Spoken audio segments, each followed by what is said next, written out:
ஏழைகளுக்கு மற்றவர்களுக்கு கொடுக்கும் பொழுது, தேவனுக்கு கொடுக்கும் பொழுது அவைகள் பரலோகத்திலே பொக்கிஷமாக மாறுகிறது. அதனுடைய உட்கருத்து என்ன? எப்படி அவைகள் பரலோகத்திலே பொக்கிஷமாக மாறுகிறது? அப்படியான கடவுளிடத்திலும் பணத்தை வைத்து நாம் சாதிக்கலாமா என்ற ஒரு கேள்வி நமக்குள் வருகிறது அல்லவா? சற்று யோசித்து பாருங்கள். பணத்தை ஒருவர் கொடுக்கிறார் என்று சொன்னால், அதுவும் இன்னும் மன உற்சாகமாய் ஒருவர் ஒரு ஏழைக்கோ தேவனுக்கோ கொடுக்கிறார் என்று சொன்னால், அவர் எப்படிப்பட்ட ஒரு மனநிலையில் அதை கொடுப்பார்? அவருடைய உள்ளத்திலே அந்த மனிதனை குறித்ததான ஒரு அன்பு இருக்கும் என்று சொன்னால்தான், ஐயோ இந்த மனிதன் சாப்பிடுவதற்கு கஷ்டப்படுகிறார், ஐயோ இந்த மனிதன் இந்த உபத்திரவத்தில் பண தேவையில் இருக்கிறார் என்று சொல்லி அந்த மனிதன் அன்றிடத்தில் உள்ளத்திலிருந்து ஒரு அன்பு பெருகுவதனால்தான் அந்த மனிதன் அந்த தரித்திரருக்கு, ஏழைகளுக்கு தன்னுடைய பணத்தை கொடுத்து அவர் செலவழிக்கிறார். நல்ல சமாரியன் கதையிலே நாம் அதை தான் பார்க்கிறோம். ஒரு மனிதன் எருசலேமிலிருந்து சமாரியாவிற்கு போகும் பொழுது கள்ளர்களால் தாக்கப்பட்டு குற்றுயிரும் கொலை உயிருமாய் இருக்கிறார். யாரோ ஒரு மனிதன், அவன் வந்து அந்த மனிதனை அருகில் உள்ள சத்திரத்தில் சேர்த்து அவனுக்கு பணத்தை செலவழிக்கிறார். மருத்துவத்திற்கு தேவையான பணத்தை கொடுத்து விட்டு போகிறார். இது எதனால் அவர் அப்படி செய்கிறார்? ஒரு அன்பு. சக மனிதன் ஒருவன் இப்படி பாடுபடுகிறான் என்று சொல்லி தன்னுடைய அன்பு நிமித்தம் அவர் அப்படி செய்கிறார். ஆம், அப்படியானால் இது எதை குறிக்கிறது?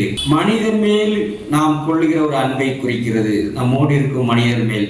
அதே போல தேவனுடைய காரியங்களுக்கு நாம் செலவழிக்கிறோம் பணத்தை என்று சொன்னால், எந்த மனநிலையில் இருப்பவர்களால் அப்படி செலவழிக்க முடியும்? தேவன் மீது அதிகம் அன்பு கூறுகிறவர்கள் தான் தேவனுடைய காரியங்களுக்கு, ஊழியத்திற்கு, ஆலயத்திற்கு பணத்தை செலவழிப்பார்கள். மன உற்சாகமாய் அதிகப்படியான அன்பு இருந்தால் அதிக உற்சாகமாய் அவர்களுடைய பொக்கிஷங்களை எல்லாம் செலவழிப்பார்கள். ஆம், அதைத்தான் இயேசு கிறிஸ்து இந்த பூமியில் இருக்கும் பொழுது ஒரு பாவியானிய ஒரு ஸ்திரீ, விபச்சார ஸ்திரீ விலையேறப்பட்ட பரிமள தைலத்தை கொண்டு வந்து இயேசு கிறிஸ்து தலையின் மீது, சிரசின் மீது அவள் ஊற்றுகிறார். அருகில் இருக்கிற சீஷர்கள் மற்றவர்கள் எல்லாரும் சொல்லுகிறார்கள், இந்த விலையேறப்பட்ட பரிமள தைலத்தை அதிக பணத்திற்கு விற்று ஏழைகளுக்கு கொடுக்கலாமே என்று சொல்லுகிறார்கள். இயேசு கிறிஸ்து மீது அவளுக்கு இருந்த அன்பு நிமித்தம் தான் தன்னிடத்தில் இருந்த அந்த விலையேறப்பட்ட பரிமள தைலத்தையே கொண்டு வந்து இயேசு கிறிஸ்துவின் மீது அவள் ஊற்றுகிறாள். இயேசு கிறிஸ்துவின் மீது அவளுக்கு பொங்கி வருகிற அன்பினால் அதன் மதிப்பு கூட அவளுக்கு பெரிதாக தெரியவில்லை. விலை மதிப்பு மிக்க ஒரு பரிமள தைலத்தை கொண்டு வந்து இயேசு கிறிஸ்து மீது அவள் ஊற்றி இயேசு கிறிஸ்துவை அவள் மகிழ்விக்கிறாள். அவளுடைய இருதயம் எல்லாம் அதுதான். தன்னுடைய அன்பை அப்படியாக அவள் வெளிப்படுத்துவதை பார்க்கிறோம். ஒருவேளை நாம் அதிகப்படியான பணத்தை கொடுப்பதினால்தான் அன்பை இயேசு கிறிஸ்துவிடம் காட்ட முடியுமா?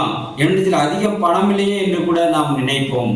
ஆனால் பாருங்கள், ஒருமுறை இயேசு கிறிஸ்து தேவாலயத்தில் இருக்கும் பொழுது ஒரு ஏழை பெண் தன்னிதில் உள்ள 2 காசை போட்டாள். இயேசு கிறிஸ்து பார்த்து கொண்டே இருந்தார், ஒவ்வொருவர் காணிக்கை போடுவதையும். இறுதியாக அவர் சொல்லுகிறார், இந்த பெண், ஏழை பெண், அவள் அதிகமான காணிக்கையை போட்டாள் என்று சொல்லுகிறேன் என்று இயேசு கிறிஸ்து கூறுகிறார். எதனால் என்று சொன்னால், எல்லாரும் பரிபூரணத்திலிருந்து எடுத்து போடுகிறார்கள், ஆனால் இவளோ ஜீவனத்துக்குரியவைகளே எடுத்து போடுகிறாள். ஆம், அப்படியானால் எவ்வளவு பணம் போடுகிறோம் என்று இல்லை, எந்த மனநிலையில் நாம் இயேசு கிறிஸ்துவுக்கு, தேவனுக்கு நம்முடைய பணத்தை நாம் கொடுக்கிறோம். என்னுடைய ஜீவனுக்கு உள்ளதையெல்லாம் நான் கொடுக்கிறேன், இல்லை என்றால் என்னுடைய உச்சிதமான காரியங்களை எல்லாம் நான் இயேசு கிறிஸ்துவுக்கு செலவழிக்கிறேன் என்று யாரால் சொல்ல முடிகிறதோ அவர்கள்தான் தேவன் மீது அதிக அன்பு வைத்திருக்கிறார்கள் என்பதை நாம் அனைவருமே ஏற்றுக்கொள்வோம். ஆம், ஆகவேதான் இயேசு கிறிஸ்து சொன்னார், உன்னுடைய எல்லாவற்றையும் விற்று, சொத்துக்களை விற்று நீ தரித்திரருக்கு கொடு என்று இயேசு கிறிஸ்து சொன்னார். ஏன்? அவன் தேவன் மீது உள்ள அன்பை, ஏழை மனிதர்கள், தன்னுடன் இருக்கிற சக மனிதர்கள் மீது அவன் எவ்வளவு அன்பு கூறுகிறான் என்பதை காட்டும்படியாகத்தான். ஆம், அதைத்தான் வேத பகுதியிலே இன்னொரு சம்பவத்திலே நாம் பார்க்கிறோம். மத்தேயு 22ஆம் அதிகாரத்திலே நாம் பார்ப்போம் என்று சொன்னால், ஒரு நியாயசாஸ்திரி இயேசு கிறிஸ்துவிடம் வந்து இப்படியாக கேட்கிறார், அநேக கற்பனைகள் இருக்கிறது, ஆனால் இவைகளில் பிரதான கற்பனை எது என்று கேட்கிறார். அதற்கு இயேசு கிறிஸ்து என்ன கூறுகிறார் தெரியுமா? பிரதான கற்பனை உன் தேவனாகிய கர்த்தரிடத்தில் உன் முழு இருதயத்தோடும் நீ அன்பு கூற வேண்டும் என்று. ஆனால் அதோடு முடிக்கவில்லை. இதற்கு இணையான இன்னொரு கற்பனை என்னவென்று இயேசு கிறிஸ்துவை தொடர்ந்து கூறுகிறார். ஆம், உன்னை போல நீ பிறனையும் நீ நேசிக்க வேண்டும். மற்ற மனிதர்களையும் உன் அருகில் இருக்க மனிதர்களையும் நீ நேசிக்க வேண்டும்.